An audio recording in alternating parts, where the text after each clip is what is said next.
Jika ditanya apa yang paling tak bisa dilupakan saat mencicipi pecel, jawabannya adalah bumbu kacangnya. Sejak tahun 80-an, industri rumah tangga milik almarhumah Ibu Kasiem Rosmaji yang berada di Jalan Delima, Kota Madiun ini tak henti-hentinya memproduksi sambal pecel dalam bentuk kemasan. Pada awalnya, Bu Rosmaji menjual sayur pecel di tahun 70-an. Namun, karena keterbatasan tenaga, akhirnya di tahun 80-an Ibu Rosmaji memutuskan hanya membuat sambal pecel saja. Tak disangka, omset sambal pecelnya terus meningkat hingga sekarang. Assalamualaikum. Waalaikumsalam warahmatullahi wabarakatuh.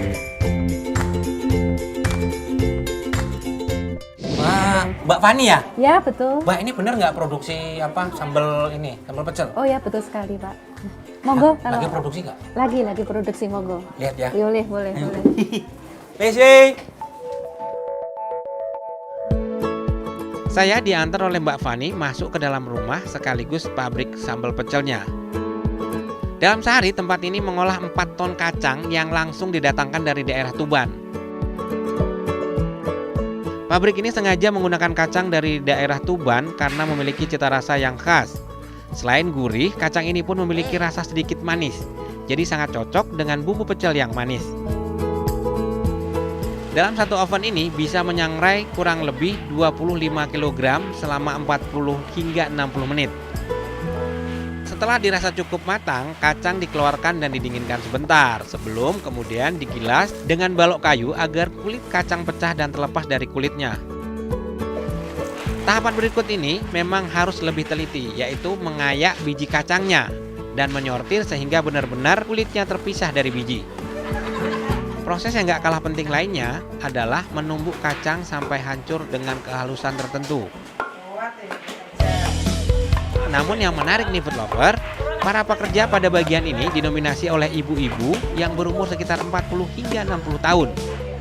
Meski fisik mereka sudah terlihat tua, namun tenaga mereka masih sangat kuat untuk menumbuk kacang.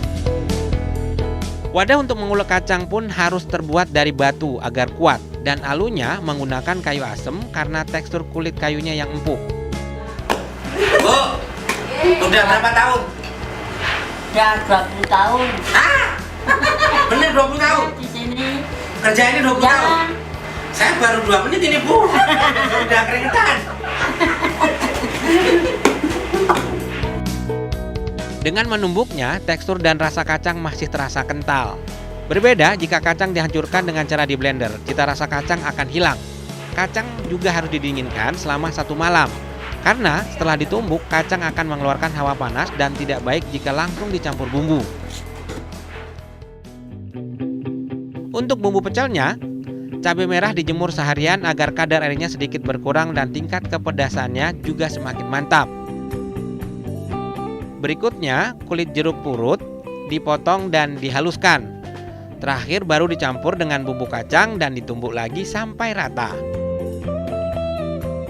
Pada tahap ini sangat dibutuhkan energi khusus dan ketelatenan karena kekuatan menumbuk sangat menentukan kualitas bumbu pecelnya.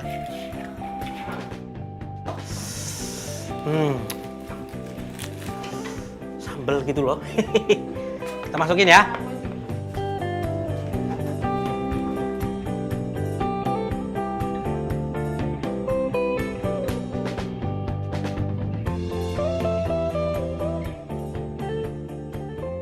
Oke, ini tahapan yang udah siap bungkus ya. Kita cobain ya, Bu. Cobain titik. Cobain dikit aja. Enak gak?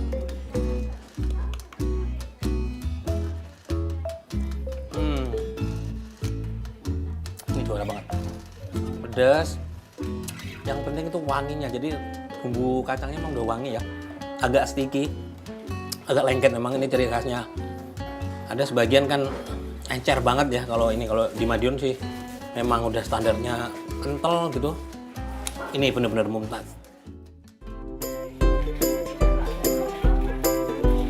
Kacang dan bumbu akhirnya siap dibungkus. Pabrik sambal pecel ini bisa menghasilkan sekitar 2.500 kemasan dalam sebulan. Satu kemasan seharga Rp11.000 dengan berat 1/4 kilogram. Prestasi sambal jeruk purut tak hanya jumlah angka produksinya saja yang besar, tapi juga dengan kemasyurannya di luar Nusantara, dengan tetap menjaga kualitas produknya menjadi andalan. Mbak, itu katanya menurut yang saya tahu kan sudah sampai ekspor juga. Itu gimana ceritanya? Kalau ekspor itu dari TKW, dari pulang dia mau balik lagi itu biasanya bawa oleh-oleh. Oleh-olehnya itu nanti biasanya dia juga dibagikan sama teman-temannya. Dari teman-temannya itu tadi dia mesti rekomendasi ya. Ini sambal dari mana? Ya setiap pulang dari entah TKW dari Ponorogo, dari Ngawi itu biasanya beli olehnya di sini. Berarti negara-negara kayak Hong Kong gitu-gitu mereka di Ya Hong Kong. Taiwan ya. Ya seperti itu.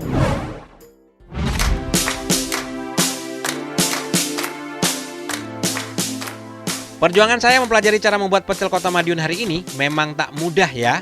Perlu ketelitian dalam memilih sayur hingga konsistensi dalam meracik bumbunya. Hidangan tradisional merupakan warisan budaya yang wajib dilestarikan karena berpotensi sebagai sumber pendapatan dan juga dapat dinikmati oleh generasi yang akan datang. Sampai ketemu di Food Story berikutnya.